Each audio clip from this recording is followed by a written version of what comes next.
What if the act of walking away isn't a sign of weakness, but a powerful declaration of emotional maturity?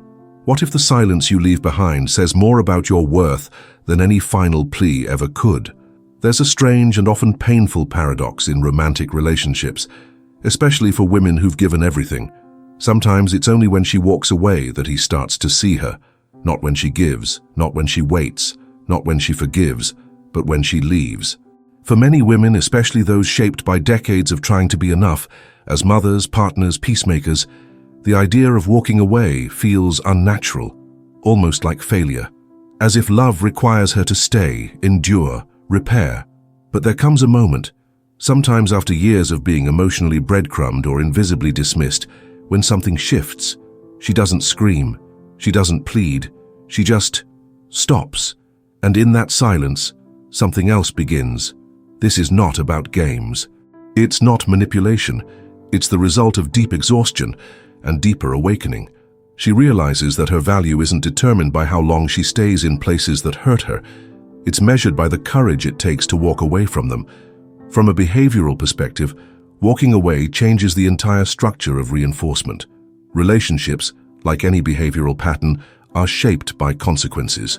Every action we repeat is sustained because, in some way, it's reinforced. Even suffering can become a loop if it's met with occasional crumbs of love.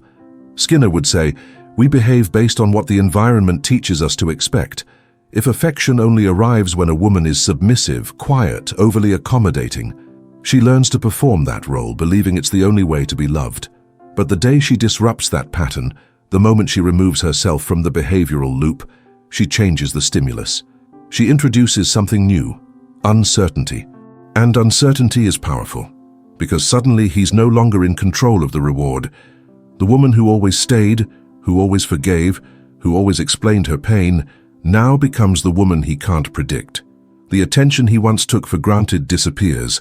The comfort of being wanted, of being centered, evaporates, and in its place a mirror. Many men only begin to look inward when the reinforcement, her presence, her affection, her effort, is withdrawn. It's in her absence that he may feel the full weight of her significance, not because she made herself smaller for him, but because she finally stopped making him her center. And here's the paradox. The moment she lets go for herself, he often begins to reach for her. We're going to dive deep into why that happens, not just emotionally but behaviorally. We'll explore why independence is so attractive, why distance can heighten desire, and how a woman who walks away shifts the entire dynamic of connection and power. Because sometimes the most loving thing you can do is to stop trying to be loved. Let's move into the behavioral science behind male attraction to independence. When a woman detaches, not as a strategy, but as a boundary, something shifts in the psychological landscape of a relationship. And to understand this shift, we must go back to a principle that governs much of human behavior, even in love. Operant conditioning, attraction, desire, commitment, they don't exist in a vacuum. They are behaviors, and behaviors respond to reinforcement. In relationships, we often reinforce attention and affection with our own behavior, how we respond to messages, how available we are, how much we tolerate, how quickly we forgive. Over time, this becomes a dance of expectations. Now, one of the most powerful and unpredictable reinforcements is something called intermittent reinforcement. It happens when rewards are given inconsistently. A sweet message after days of silence, affection after conflict, validation after distance. It's the pattern that keeps many women emotionally hooked, waiting for the next hit of affection, tolerating emotional starvation in hopes of rare intimacy. The danger, it wires the brain to crave more, even when the more hurts. But here's what's rarely discussed. This works both ways. When a woman who was always available suddenly withdraws, when she stops texting back immediately, when her energy shifts from proving herself to protecting herself, she breaks the reinforcement loop. Her attention, once predictable, becomes rare. And behaviorally, this change triggers negative reinforcement in men. The discomfort of loss, the unease of uncertainty, the urgent desire to remove that discomfort by regaining her attention. Skinner would describe this as a reconditioning of expectations. A man who was reinforced by her presence is now confronted with her absence, and that absence is a consequence. not a punishment, but a natural feedback loop. If you do not nourish this connection, I will no longer participate in it. It's not coldness, it's clarity. There's also a deeper psychological mechanism at play, one that many men rarely encounter, the threat of finality. For a long time, some believe there will always be another chance. But when a woman walks away with quiet certainty, not to be chased but because she's done chasing, it forces a reckoning. He no longer feels entitled to her forgiveness. The power dynamic shifts. And here's what's profound. That shift isn't created through anger or drama or revenge. It's created through detachment, through a behavioral reset. By removing the reinforcement of her emotional labor, she teaches him, not with words, but with consequences, that love is not a guarantee. It's a mutual behavior, not a passive reward. This is where independence becomes magnetic. Not because it plays hard to get, but because it communicates a deep truth. I am not here to perform for your affection. I am here to be met as an equal. So when men love women who walk away, what they are often reacting to is not just the woman herself, but the unfamiliar experience of not being the center of her emotional gravity.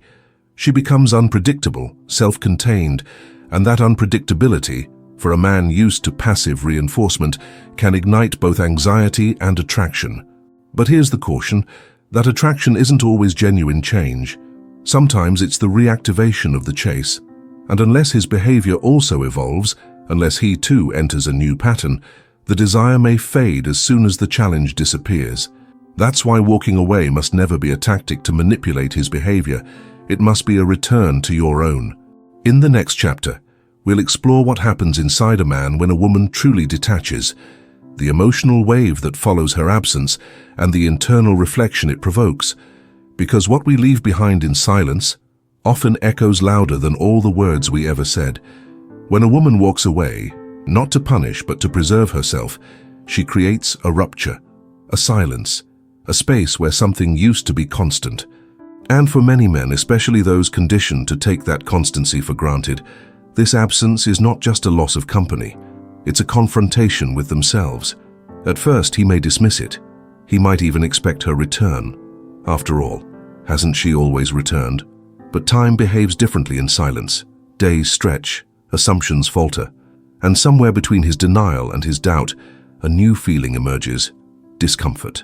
The behavioral pattern he once relied on is gone. His actions no longer yield the same result. Her absence is not just physical, it's a psychological void. This is where self-reflection begins. When reinforcement is removed, Skinner teaches us, behavior is extinguished, but before extinction, there is resistance. A man may react first with anger, then confusion, then introspection. He may begin to replay past interactions, to wonder why she left, what moment shifted, what words were ignored. And for the first time, the mirror he never wanted to look into becomes unavoidable. Because until she walked away, her presence served as emotional labor. She explained, forgave, adjusted. She filled the emotional gaps. But now, with nothing left to lean on, he must turn inward. Not because he suddenly understands, but because the environment no longer comforts his ignorance. This moment, fragile, volatile, is not about missing her body. It's about missing the reflection of himself she used to hold, the version of him she believed in, fought for, made excuses for. And now, with that reflection gone, the truth is bare. For some men, this becomes a turning point. The fear of loss catalyzes emotional growth. He begins to see her value not as a possession, but as a person he failed to meet fully. He may try to reconnect, not out of pride, but of recognition, of regret, and in rare cases, with genuine readiness to change. But for others, the fear of loss does not lead to self-awareness. It leads to manipulation, pleas, promises, sudden affections, not because he has grown, but because he wants to restore the dynamic that served him. He doesn't miss her wholeness, he misses the access. And if she returns too quickly, he will not evolve, he will repeat. That's why walking away must be a boundary with no hidden hope.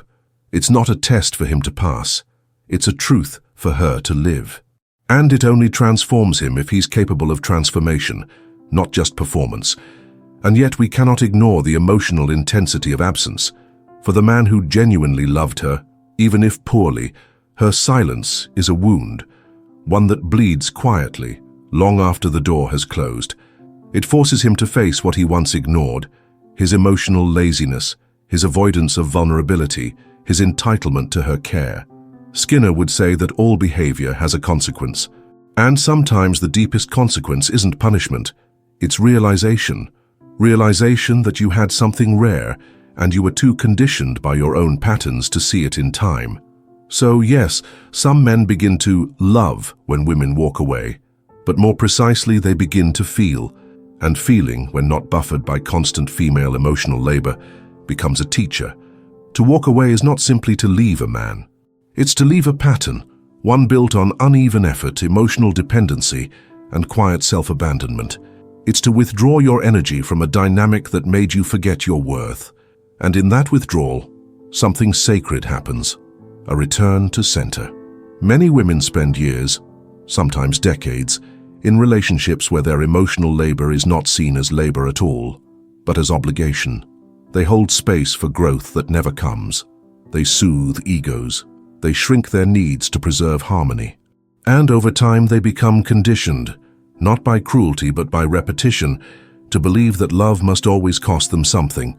But detachment is the moment she stops paying the price.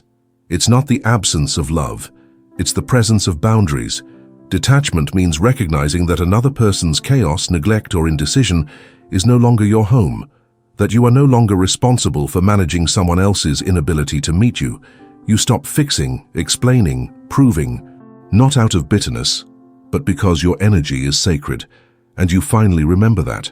From a behavioral standpoint, detachment changes reinforcement schedules, not just for the other person, but for yourself. Every time you tolerated disrespect and responded with care, you reinforced a pattern of imbalance.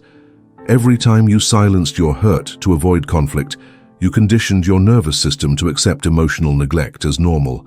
But walking away interrupts the conditioning. It reteaches your nervous system that silence can be safe, that solitude can be nurturing. That distance is not abandonment, it's protection. Skinner would say, if behavior is shaped by consequences, then detachment is the consequence of a woman learning to value herself. Not through ideology, but through action. She no longer reacts to absence by chasing. She no longer begs for breadcrumbs.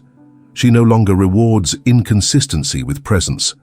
That is the behavioral revolution, and it doesn't need noise, it only needs resolve. And here's where empowerment becomes real. When you walk away, not because you want to provoke a reaction, but because you finally trust your intuition. That quiet voice you ignored for years, the one that said this isn't enough, now becomes your compass. This detachment is not emotional coldness, it's emotional clarity. You understand now that loving someone does not mean losing yourself in them. That staying connected to yourself matters more than staying connected to someone who disconnects from you. You begin to cultivate self-worth, not as an idea, but as a daily practice. You choose rest over proving, silence over begging, standards over second chances. And you stop asking questions like, why doesn't he choose me? And start asking, why am I choosing someone who can't meet me? Because every time you stay in a place that dishonors your value, your nervous system learns to settle for less. But when you walk away and mean it, your body learns something new, respect, and not from others, from yourself. This detachment also protects you from codependency, the slow erosion of identity in the name of connection. You begin to see how often love was used as a justification for self-erasure, how often you prioritized his growth over your own peace, how many apologies you made for being too emotional, too intense, too much, when all you were doing was asking for reciprocity. But now the performance ends, and in its place individuality emerges. You rediscover your rhythm, not tied to someone else's mood swings or silence. You start to notice the weight you've been carrying, and how light life feels without it. And that lightness isn't loneliness, it's clarity. Some women fear this moment. They say, but what if I never find someone again? And that's understandable. But the deeper fear is this: what if you find someone and lose yourself again? That's why detachment must not only be a choice, it must become a value. There is a quiet liberation that unfolds in the months, even years, after a woman walks away from a relationship that drained her. At first, the silence may feel deafening.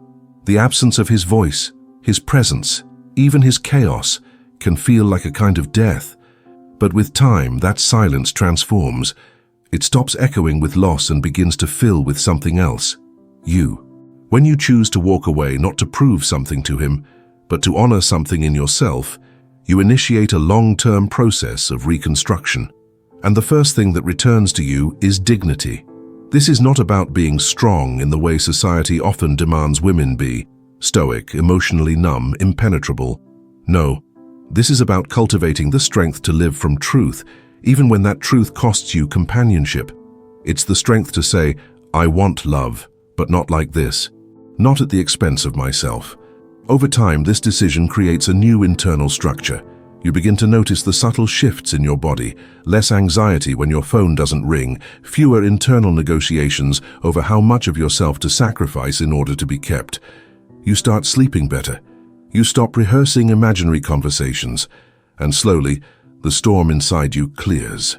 The first long-term benefit is mutual respect, both within future relationships and within your relationship to yourself. When you've walked away from being undervalued, you carry a new, energetic language. You no longer explain your boundaries, you embody them. You no longer beg for consistency, you expect it. And those who cannot meet you at that level, they simply fade, because the old pattern they once fed on no longer exists. This self-honoring presence sends a clear behavioral signal to others. I've done the work, I'm not repeating the loop.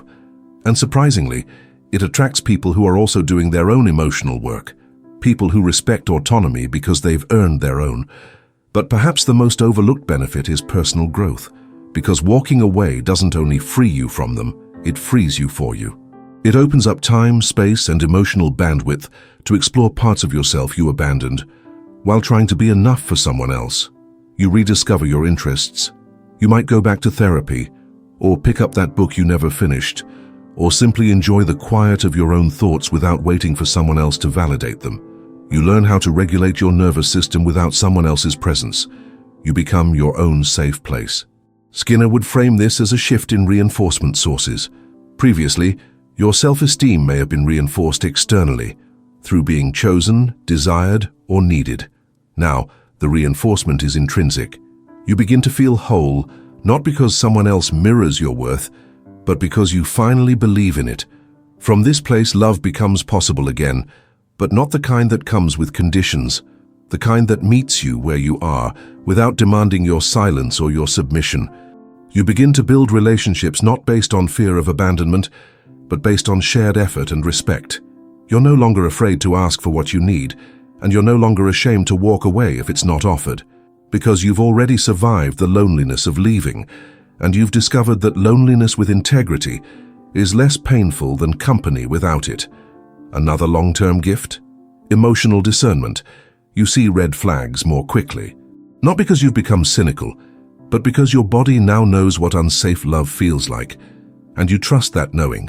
You stop entertaining what drains you. You stop romanticizing potential. You stop falling for intermittent reinforcement disguised as passion. And slowly your inner voice becomes louder than your fear. You begin to feel peace, not from someone else's presence, but from your own alignment. That is the reward of walking away, not just the escape from pain, but the arrival into clarity. So what if he comes back, you ask? What if he finally changes? What if he says everything you long to hear? You pause, you listen, and then you ask yourself, is this love meeting me or performing for me? Because once you've rebuilt your internal structure, no apology can touch the woman you've become unless it's matched with real behavioral change. In the final chapter, we'll return to the essence of all this. Not the man, not the relationship, but you. We'll reflect on the strength it takes to let go and the life that begins on the other side of release. Because the truth is, the woman who walks away isn't losing love. She's choosing freedom. You don't wake up one day and decide to walk away. You arrive there slowly, through 1,000 small aches, the late-night silences, the way your body tightened every time you had to explain the same pain again and again, the steady erosion of your joy, the confusion of being physically close but emotionally starving. Walking away is not a dramatic exit. It is a quiet decision built over time. It is the moment your nervous system can no longer tolerate the anxiety of being half-held. It's when your soul begins to whisper what your mind has been too afraid to admit. I cannot keep giving where there is no return. Awesome, but here's the truth no one tells you. The day you walk away is not the day you lose something. It's the day you start remembering yourself. You start remembering who you were before you twisted yourself into someone more convenient. You start remembering how it feels to laugh without waiting for someone else's mood to allow it. You start remembering that your needs are not burdens, that your voice is not too much, and that your love, in its full, radiant, expansive form, is not something that should ever have to beg to be received. That's the emotional power of letting go. It isn't an act of bitterness, it's an act of reverence, a deep honoring of your time, your energy, your sacred capacity to feel. Letting go doesn't mean you didn't love. It means you finally love yourself enough not to stay where love asks you to disappear. Skinner reminds us that behavior is shaped by consequences, and when you stop rewarding inconsistency, emotional absence, or manipulation with your continued presence, you recondition not just the relationship, but yourself. You teach yourself that peace is more valuable than potential, that solitude is better than confusion, that boundaries are not walls, they are doors to your healing. Some women fear this moment because they've been told their value lies in being chosen. But what if the real power lies in choosing yourself? Again and again and again. There is something magnetic about a woman who no longer negotiates her worth. A woman who doesn't need to raise her voice to be heard, because her silence already speaks volumes. A woman who walks alone, not because no one wants her, but because she refuses to be half-held. And yes, some men will love her only after she walks away. But by then she's no longer waiting. She's no longer reachable by the language of regret. Because she's found something richer than attention. She's found clarity. She no longer asks, "Was I not enough?" She now understands that the problem was never her depth, but the shallowness of the vessel trying to hold her. To the woman listening now, perhaps grieving, perhaps in the middle of the letting go, I want to say this. What feels like the end is often the beginning of your return to your truth, to your body, to the parts of you that went silent while you were fighting to be loved. Let that be your legacy, not the woman who stayed and disappeared, but the woman who walked away and finally appeared. Because emotional freedom begins where guilt ends. Now I invite you, take a moment. Reflect on a time you stayed too long, or a time you left and reclaimed yourself. What did you learn? How did your body respond? What shifted? Leave a comment and share what walking away meant for you. Your story might be the mirror another woman needs to remember her strength. And if this spoke to something deep in you, that quiet knowing you've tried to ignore, subscribe. This space is for you, for your clarity, for your emotional power, for your freedom.